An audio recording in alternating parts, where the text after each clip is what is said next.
Welcome in to WagerTalk Extra, final edition of the week here. I'm your host, Dan Alexander, reminding you no matter what sport you're cashing in on, that money is all going to spend the same. And I know the guy we're talking to up here at the top is just glued to his ESPN Plus, probably ISO'd in on golfers and the one shots that you can get there. It's Andy Lang. He's going to talk a little bit of NASCAR. Then we're going to have Moneyline Matt on, talk a little UFC 287. And then Tokyo Brandon's going to shut it down. Who doesn't want a little KBO, a little NPB action?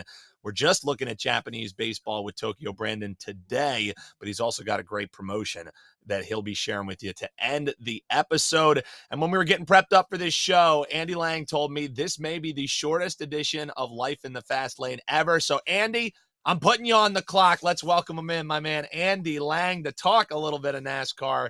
And let's start where we always like to start, the gaffes of the previous weekend. And somehow, do we need to change the Stenhouse Award to the Denny Hamlin Award? Because he's making a running on constantly cashing in here, Andy.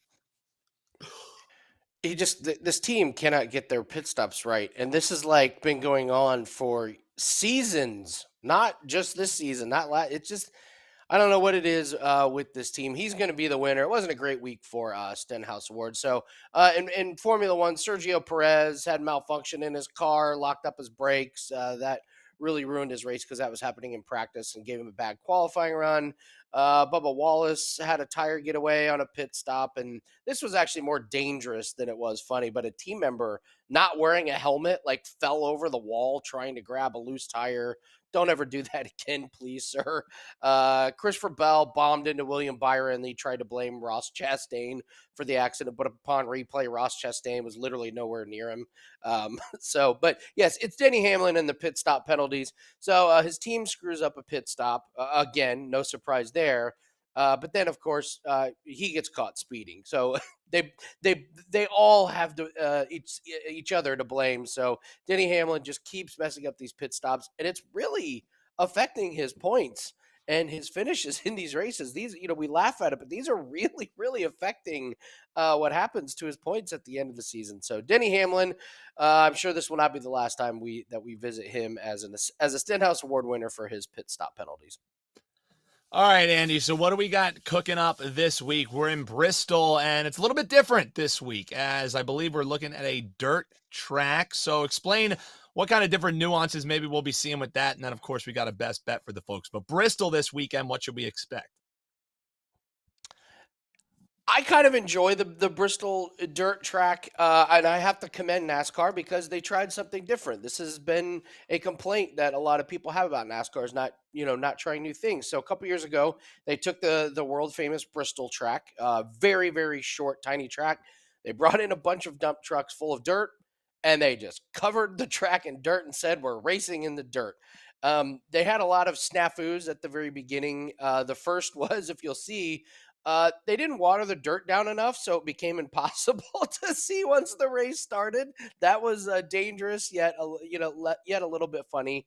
And then they've learned kind of how to water it down, so they'll have to maintain the track throughout the race, throughout practice and qualifying. I find it pretty enjoyable. It's very chaotic.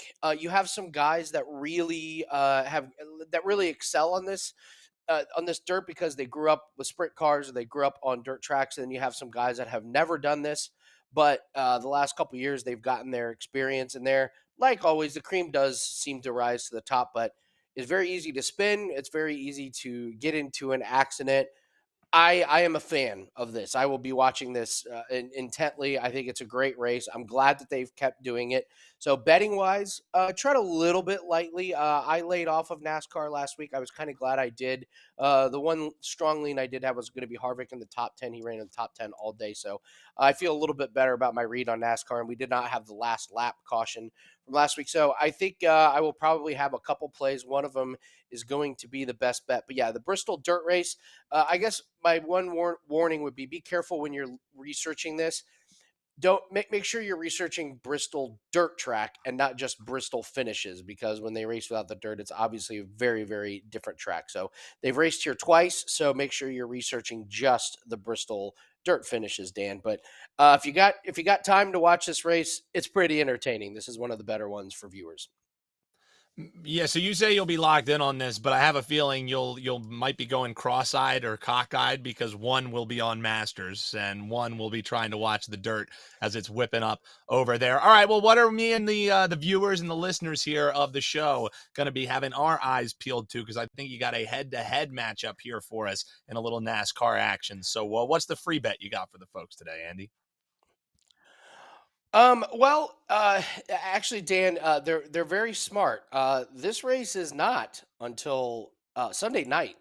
They wait Mm, until after the Masters is over to genius. run this thing. So The get back yeah, game. that was that, and that's the very first time that anyone has said NASCAR and genius in the same sentence without being preceded by there no geniuses. All right, but yes, let's do a free play. I'm going to go Daniel Suarez versus Martin Truex Jr. and I'm going to take Daniel Suarez. What's interesting is he's got really good finishes here. And the funny story about Daniel Suarez is this is a guy that did not grow up racing tracks. This Bristol dirt track was the very first dirt race that he had ever raced on, and he just loved it and he excelled at it. And he's finished twice, very, very solid finishes. Truex had a bad finish the very first, or the second dirt track. And Martin Truex does not like Bristol, anyways. He's got a gnarly record at this track, so a lot of demons there. He did not finish well in the second race, but Daniel Suarez, both races, he looked great.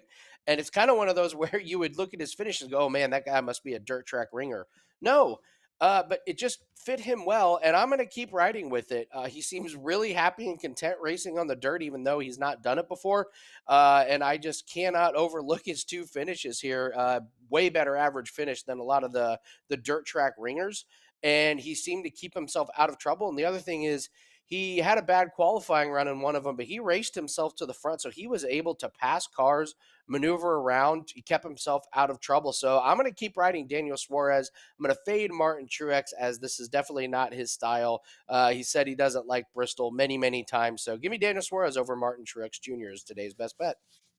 Daniel Suarez over Martin Truex. And Andy, I know the promos have been rolling fast and furious all week long. I mean, this has got to be one of the busiest weeks of the year for you because you got Masters, you have UFC 287 with Adesanya in the cage. Now you got NASCAR action you got to break down. So in true Wager Talk Extra, what do you have the promo for the folks? And I guess it's just everything. Yeah, it is everything. This would be a great weekend to just get a 3-day pass. You'll get 5% UFC play. We have a PFL play that is going up now. We're going to have plays across multiple sports. Don't be surprised if there's soccer, maybe tennis. I mean, soccer, we're on a 15-0 run, so that's exciting. We got several other sports, and this will also include if we have plays on the Masters on the weekend. So if you get a 3-day pass now, if we have any daily round plays or anything like that, you'll get those as well. A lot going on. We're up to 109 units on the year in all sports, so highly recommend taking advantage of all sports, but definitely get the 5% UFC play if you haven't done so far. Yeah, definitely grab some of that weekend all access and preferably before Friday because there may just be a rainy day lacrosse special that's going up from Andy Lang. So definitely keep your eyes peeled for that and go on and head on over to his page, wt.buzz/AL. Huge thanks to Andy. He deserves a well-deserved rest this weekend, kicking his feet back and watching some Masters action, hopefully while he's cashing alongside the clients. We're going to take a step aside real quick, and then we're going to come back. We got Kyle Anthony's thoughts. We got Andy Lang's thoughts on UFC 287. We'll see what our man over at SportsMemo Moneyline, Matt, has to say with a little two-pack of plays for you right after this on Wager Talk Extra. Welcome on back here to Wager Talk Extra, and I'm starting to learn that maybe our flagship sport that we handicap here is combat sports because we got another UFC 287 expert that we're bringing on, and he has one of the coolest nickname game. It's Moneyline, Matt, and no, if you're wondering, he doesn't only bet money lines. He also just destroys player prop parlays as well. So a little bit of everything from a man Moneyline, Matt Kowalis, and you can check him out each and every Friday morning on another one of our flagship shows. That's Prop It Up here on Wager Talk TV. You love diversifying the portfolio with some prop bets. Man, these are some of the best guys to ride with. All right, let's get into it. It's fight to watch time. And I'm glad that all three of our UFC experts came with a different fight to watch, because we almost round out half the main card knowing what we want to watch. It's Font, it's Yanez, and this is the fight that you're eyeing, Moneyline, Matt. What are you eyeing it for? Yeah, guys, first off, just want to say happy Thursday to everyone. And we have a great card for UFC 287. And like you said, Dan, there are plenty of fights that you can choose from on this card. And for myself, I'm taking a look at Rob Font and Adrian Yanez, because I think this has potential to be basically the most exciting fight on UFC 287. You guys know I like to pick stylistic matchups, and this is one of those that is going to be an absolute banger. Both of these guys like to stand. They like to use their striking. Rob Font, primarily a boxer. He doesn't go for takedowns, anything along those lines. And then Adrian Yanez, somewhat very similar. He is more powerful than Rob Font, however. And, when you put these guys together and take a look at it on paper, they are almost identical with everything other than age. Rob Font is 5'8" with a 71-inch reach. Adrian Yanez is 5'7" with a 70-inch reach. In terms of striking accuracy, Rob Font is 46% to Adrian Yanez, who is 40%. And then the defense, in turn, goes to Adrian Yanez. He has 59% defense to 57% to Rob Font. So once again, very, very similar fighters in terms of stylistic matchup. But I do give the edge to Adrian Yanez here due to the fact that he is 29 to Font's 35. And, when we take a look back at the rise of Rob Font, he had wins over Ricky Simon, an aging Marlon Moraes. And then what really put him on the map was that win over Cody Garbrandt. But when you take a look at Cody Garbrandt, who has had a fall from grace like Cody Garbrandt before? That guy, in terms of where he was when he was the champion in comparison to when he fought Rob Font, is a completely different fighter. So you almost have to look back at the opponents of Rob Font and, how good is he really? He's very good in terms of striking, but then he goes out and he loses Jose Aldo. He was outstriking Chito Vera, but then ended up losing to Chito Vera. And that is kind of Chito's style, so it is somewhat expected. As for Adrian Yanez, this is a guy who's on a 9-fight win streak, has 5 knockouts in the UFC, incredibly powerful. But one thing with Rob Font that I will say is the guy has a chin. He is very, very tough. He's smart. And this is a big step up for Adrian Yanez on top of that. But all in all, I still go with Yanez in this spot just because he is such a crisp striker for, how long he's been in the UFC and his power. When you get hit by Yanez, you really feel it. And when you take a look at his combinations in comparison to some of the other fighters, he does such a good job at mixing it up. He right hook body, left hook body, coming with an uppercut. He mixes in his kicks as well. And this is also about where I actually think Yanez could mix in a couple takedowns just to try and mix things up, just to try and get some points in this spot. Because again, he was talking about how he wants to knock out Rob Font. But Rob Font is tough as hell. When you take that step up, it's not as easy to get these guys out of the cage, get them knocked out, get them TKO'd, whatever it may be. So I actually like a double chance play for Adrian Yanez in this spot. I like the points or KO TKO. It's -170. It's a little juiced, but this is the outcome or the 2 paths to victory in which I see Yanez getting this done. Again, I think we're going to see a little bit of a fall from grace from Rob Font after this. Yanez is one of the new exciting fighters that the UFC want to bring up within the division, and I think this is a great spot for him. So for me, I'm Adrian Yanez by points or KO TKO in this spot. Yeah, and if you're thinking, hey, this fight sounds a little bit familiar, it was Andy Lang's There Will Be Blood special. So Andy's definitely thinking the same as you, that could be seeing a knockout, a little TKO stop beforehand. But hey, why don't you grab that insurance and get that double chance? One of the favorite bets that our man Moneyline Matt loves to throw down in these, and he's been profitable with them. Matt, before we get to your second play, you have a method of victory in the Masvidal and Gilbert Burns fight that you want to break down. But I'm just wondering, man, NBA rolling to a close here, at least the regular season, which means there could be some good opportunities come playoffs with UFC action going on. We were talking a little Masters beforehand. When people head on over to your page over at SportsMemo, what kind of stuff are they going to find loaded here on a 50% off Thursday edition? Yeah, right now I already got 2 NBA plays loaded. I have a 4-pick UFC package up as well. And NBA right now, guys, I'm running hot. I was the $2 Tuesday winner, had a 4% money line play on the Wolves. We got that done. And on the week right now, I'm 7-1 with the NBA. I'm seeing things very well. And down the stretch, you guys have heard me talk about it on a bunch of shows. You need to bet the teams that have something to play for. They're still fighting for playoff contention. They're still fighting for playoff positioning, anything along those lines. If there is a team out there where I don't know exactly what's going to happen with the minutes, I'm not going to mess with it. I'm going to mess with the teams where I know I have guaranteed minutes down the stretch, and it's been going very, very well. Like I said, 7-1. Now the playoffs are right around the corner, and that's another great opportunity because that's the one spot all year long. The minutes, the usage, the volume, everything. It is going to be there. So very excited for the playoffs, ready to get that rolling and just continue the hot streak that we've been on to end the season. Love to see it, Matt. Absolutely. Do not miss out on that. Hop in now and grab some of that all access so you never miss any of these plays. You can grab as soon as they are loaded. Before the lines start moving, they get a little too juicy, as he was mentioning, even with the free play he gave there with the KO, TKO on that double chance for Yanez. All right, it's Jorge Masvidal. It's Gilbert Burns. And you think there might just be a little bit of tapping going on in this match. Where do you see that happening, Matt?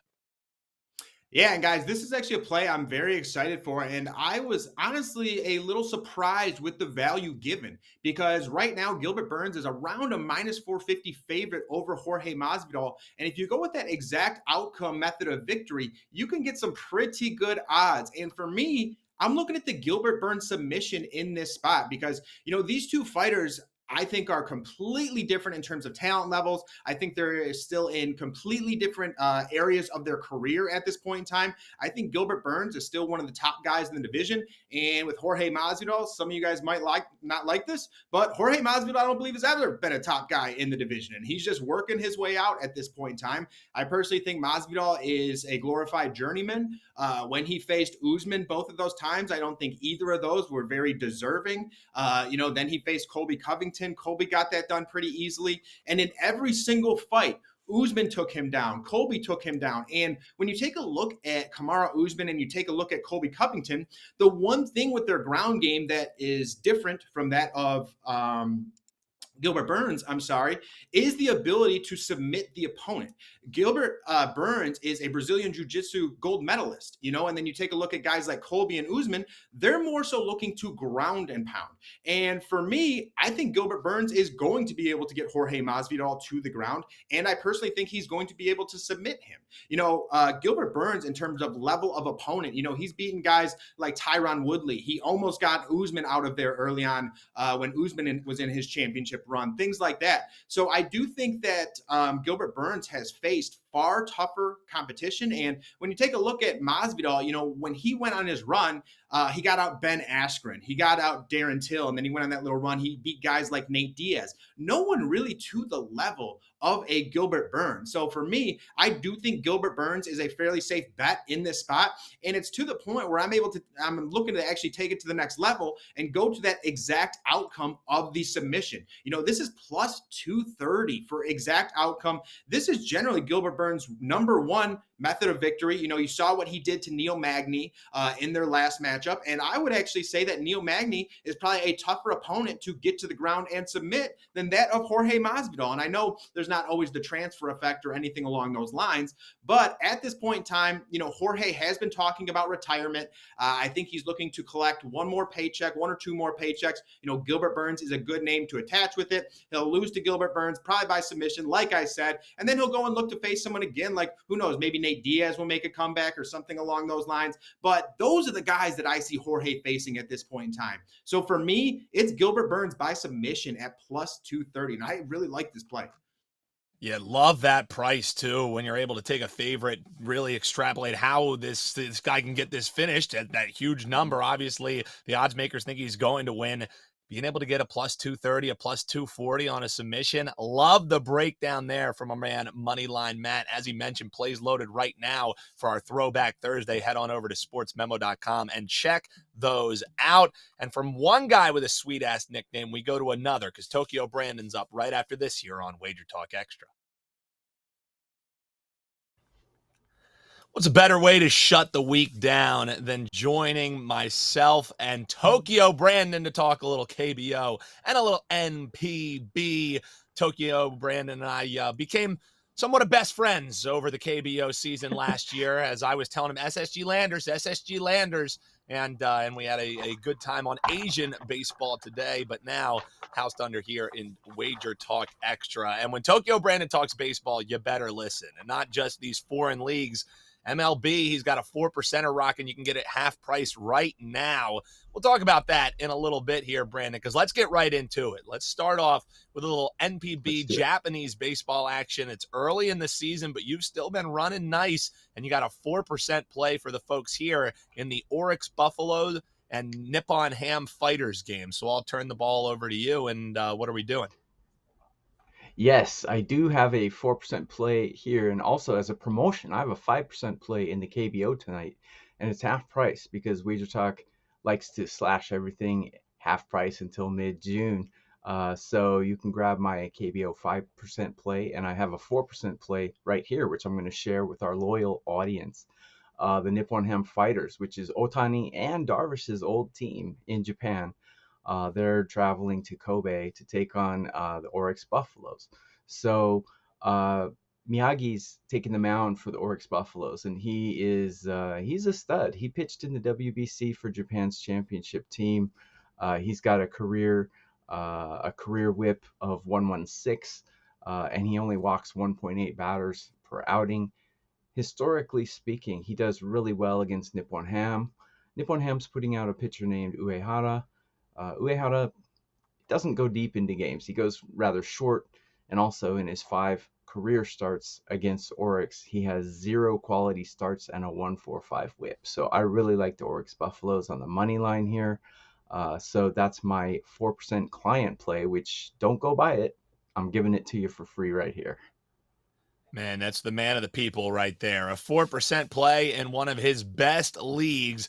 Looking at the Orix Buffaloes laying a modest minus 150 there. So not too juicy. But when Tokyo Brandon talks, when Tokyo Brandon releases, those numbers typically get a bit higher. So I would go over there and grab that Buffaloes play sooner rather than later. And there's several regulated sports books that offer this. I know FanDuel, DraftKings, both ones that you can get down on Korean baseball as well as Japanese baseball. Speaking of Korean baseball, let's swing over there. Let's talk a little Yakult Swallows and Hanshin Tigers. Oh, wait, no, this is still in the NPB. I'm getting it mixed up here, Tokyo Brandon. I got a little excited. As I was saying it, I was like, wait, those weren't right. the teams that I was talking smack to all year long. So we're sticking here in the NPB with the Swallows and the Tigers. What are we looking at in this one from a total standpoint, Brandon? So Yakult Swallows are the defending champions, and they have 2 of the best hitters in Japan in Murakami and Yamada, who both hit home runs for Japan's World Baseball Classic Championship team. So the books like to make these run lines, these totals, a little high. 6.5 to me looks a little high because we have a situation here where I always like to play unders, where we have the good pitcher that's pitching for a team that doesn't hit very well, and the bad pitcher is pitching for the team that hits really well. So I'm not high on Yakult's pitcher Ogawa tonight, but I love Aoyagi for Hanshin. So to me, this looks like a stalemate. And Yakult has been holding teams to close to 0 runs. I think they've given up 3 earned runs in their first 6 games. So they're just holding teams down like crazy. And I don't think Hanshin's going to be able to score a lot here. 6.5 seems high to me. It seems low if you're used to MLB games. But in Japan, games are averaging about 6 runs a game right now. And Yakult in all 6 of their games have been under every single game. So I'm gonna take a 3% play on the under 6.5 in this one. So a 4% client play in the first one, a 3% play in the second one. That's the Tokyo Brandon difference right there. And for the clients, they've been happy recently. 18-3 run. He's the #1 all sports capper over the last 3 and last 7 days. So he's been seeing it well over this last week plus. And Brandon, I alluded to it at the top. When people head on over to your page at wt.buzz/TB, they're going to find a 4% play up in the MLB, and they can get that half price. Am I right? That is correct. That game starts in about 6 hours. So you can grab that play right now, depending on when you watch this. And so I also have a 5% play out in the KBO, which will be late night, Tuesday night, or Thursday night, sorry, in the US time. We're actually only supposed to have the half prices go until midnight Thursday night. This game is actually going to go into Friday morning, but I'm going to leave the half price up. Don't tell Johnny. So you can get my 5% play for half price until the KBO games start late night Thursday night. It's our secret here on Wager Talk Extra. It's left half Yes. up. So head on over there and grab that at wt.buzz/TB. That's my man Tokyo Brandon, one of my favorite guys to have on here, and definitely one of my favorite guys to just bet with blindly. I'm going with the Orix Buffaloes. I'm going with the under 6.5. That's for sure here tonight. So hopefully you enjoyed this week of shows. Great Masters show on Monday. You can go back. Still some actionable info to be pulled out of that, even as the round play has begun here on a Thursday where we're recording. Huge thanks to Tokyo Brandon, Moneyline Matt, and Andy Lang. And as always, my producer Eric doing a terrific job behind the scenes. We're going to be back locked and loaded for another 3-pack of great shows here on Wager Talk Extra next week. Till then, I'm your host, Dan Alexander. Best of luck with your wagers. We'll see you next week on Wager Talk Extra.